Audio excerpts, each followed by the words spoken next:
Tonight on Huckabee. Evidence indicates that the plane was shot down by a surface-to-air missile that was launched from an area that is controlled by Russian-backed separatists. Russia has refused to take the concrete steps necessary to de-escalate the situation. We have the capacity to increase the cost that we impose on them, and we will do so. Is the president's warning for Russia strong enough? And there is right and wrong. There is a just side and an evil side. as Hamas continues to fire rockets, Israel expands its ground assault in Gaza. We're moving from the Iron Dome to an iron fist, and we'll fight anyone who wants to destroy the Jewish state in Israel. Plus, don't forget about the immigration crisis on our southern border.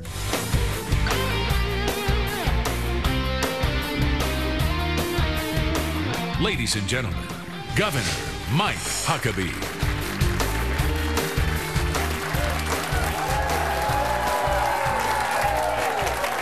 Thank you. Thank you very much. Welcome to Huckabee from the Fox News studios in New York City. Well, this week Israel finally had enough of the terrorist strikes against their civilian population, and they launched a ground campaign into Gaza, the hellhole of Hamas. Twice, Hamas violated the ceasefire agreement and continued to launch rockets over 80% of the Israeli population. The best we got from the White House was a ridiculous admonition for both sides to restrain themselves. Now, if 225 million Americans, which would be about 80% of our population, were having rockets explode over our heads, do you think we'd appreciate someone telling us to restrain ourselves? Hamas is a terrorist organization. It's not a legitimate government. Israeli Prime Minister Netanyahu bluntly explained the difference between the so-called two sides. We're using missile defense to protect our civilians, and they're using their civilians to protect their missiles. That's basically the difference. They're embedding these rockets that they're firing wholesale into our cities, terrorist rocketing, trying to kill as many as they can. Well, it's indeed a tragedy that several hundred residents of Gaza have been killed. It's an even greater tragedy that the savages who operate Hamas use innocent people as human shields to protect their weapons. None of those Palestinians would have died if Hamas didn't insist on acting like vicious, mad dogs intent on making mayhem. And please, don't buy the lie that if Israel would just give up some more land, it'd be okay. Israel lives on 1/6 of 1% of the amount of land possessed by Arabs and Muslims. There are 300 million Middle Eastern Muslims and Arabs to only 5.5 million Israeli Jews. The idiotic proposal to give away more Israeli land is to assume that if you let the mad dog a little closer to your face, the less likely he is to bite. Well, Israel has a legitimate right to the land and a legitimate right to defend itself. It's the only Middle Eastern country that gives women full rights. It's the only one which outlaws honor killings of women. It's built 6 universities, 20 community colleges, and 166 clinics for Palestinians just between 1979 and 2006. Israel accommodates 15 different religions. Let me ask this: how many Christians, Hindus, or Buddhists are free to worship in Pakistan, Iran, or Iraq, Saudi Arabia, or Gaza? Hamas is a puppet of Iran, and the barrage of rockets fired into Israel is just the pregame for the real target, the United States. If we pussyfoot around now and have nothing better to offer than telling everybody to just get along, we will rue the day when the Iranian terrorists turn loose in the United States, and we'll wonder why we never bothered to control our borders or our brains. A president showing leadership would announce that since Hamas is firing rockets at Tel Aviv, we'll just move our embassy to Jerusalem, the capital of Israel, where it'll be safer. We'd urge an escalation of building Jewish neighborhoods in Judea and Samaria so that those families living amidst their Arab neighbors would live in a neighborhood less likely to be targeted. And we'd announce that there wouldn't be another dime of U.S. taxpayer money going to the Palestinian Authority until they publicly renounce and separate from Hamas and until they recognized Israel's right to a safe and secure homeland. Now look, I don't say these things because I'm a Jew, because I'm not a Jew. I believe there's a difference, however, between good and evil, and I would never tell good to restrain itself, nor would I ever treat evil as if it were the same as good. I've spoken to friends in Israel every day over the past 12 days of the attacks. I admire their patience and their hesitation to escalate their defense of their children that could in fact result in the death of someone else's. But enough is enough. And America shouldn't keep the world guessing as to who it will stand with, the terrorist organization Hamas or an elected democracy, Israel.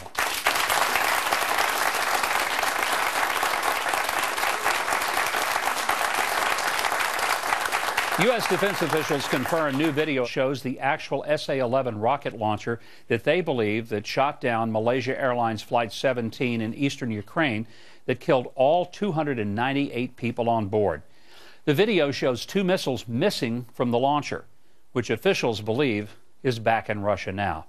On Friday, President Obama said the U.S. has imposed additional sanctions on Russia for continuing to support the violent separatists. Joining me now is Fox News military analyst, Major General Robert Scales. General, welcome back. It's great to have you here. And I want to begin.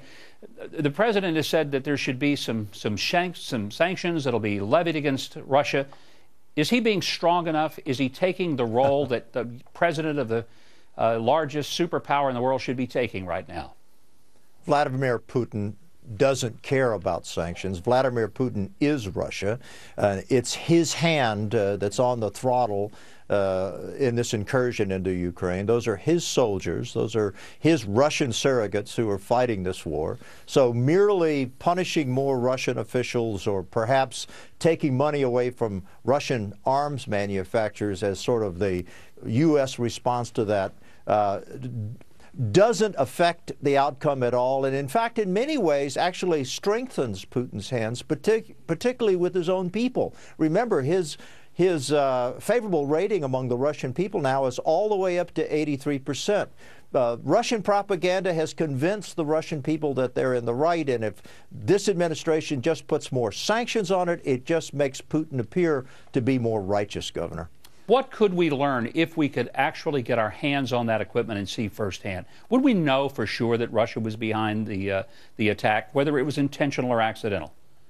Governor, the smoking gun are those 2 missing rockets. You'll notice that the rails are scorched. The 2 rockets are missing. They were probably both shot at the airliner.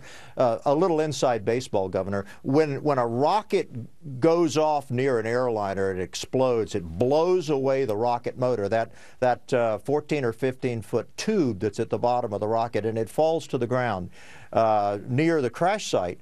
And that tube has Russian fingerprints all over it. It has data plates that tell you when and where it was manufactured. It has serial numbers that tell you which arsenal or which ammunition dump it came from. And it can tell you from the paperwork whether or not that missile belonged to the Ukrainians or it belonged to the Russians. Governor, it belonged to the Russians. and generally, you say that in part because of the complexity of the launcher itself. Yeah. And how difficult it would be just to sort of get this driven over and having some amateurs put their hands all over it? Yeah, that's a great question, Governor. What's important to understand here is this is not just a tracked vehicle. It is a very complex weapon system. It has a radar. It has electro-optical scanners. It's normally attached to a command and control tracking radar. The missile itself has a radar on it. And the process of spinning up the missile, of fixing on a target and guiding the rocket to the target up to 30,000 feet. This is graduate level work, even for a first-line military like ours. I mean, the course for training American rocket crewmen is 26 weeks long. You can't tell me that some Ukrainian farmer came off the farm and hopped in one of those launchers and had the skill to shoot down an airliner flying that high and that fast. It's just impossible. The president has taken pretty much a rather benign approach. I mean, he said that there should be sanctions. There ought to be some price for Russia to pay if it's proven they're behind it. Is that adequate? Is that what he should be doing? And if not, what should he be doing? Not just saying, because I think his words don't mean much to most of the world leaders anymore. What should he do? Well, first of all, Putin understands 2 things. He understands weakness and he understands power.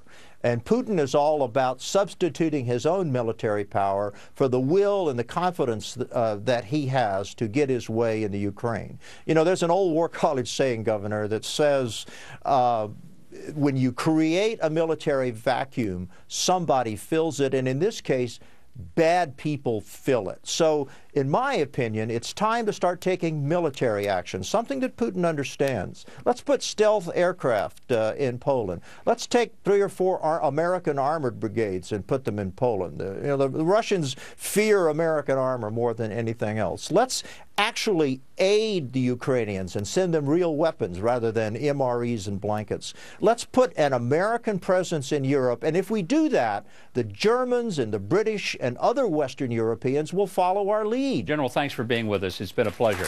Always great to have you. Thank you very much. The president said he supports Israel's right to defend itself against Hamas rockets, while adding that he hoped Israel's offensive in Gaza minimizes civilian casualties. I could tell him that Israel hopes for that too. But are Israelis confident in the president's message? Israeli Security Cabinet member Naftali Bennett joins me next. When a pro at any 2014 PGA Tour event sinks a hole-in-one, Quicken Loans could pay your mortgage for an entire year. Truly amazing. Enter today at pgatour.com/Quicken Loans. If you suffer from constipation,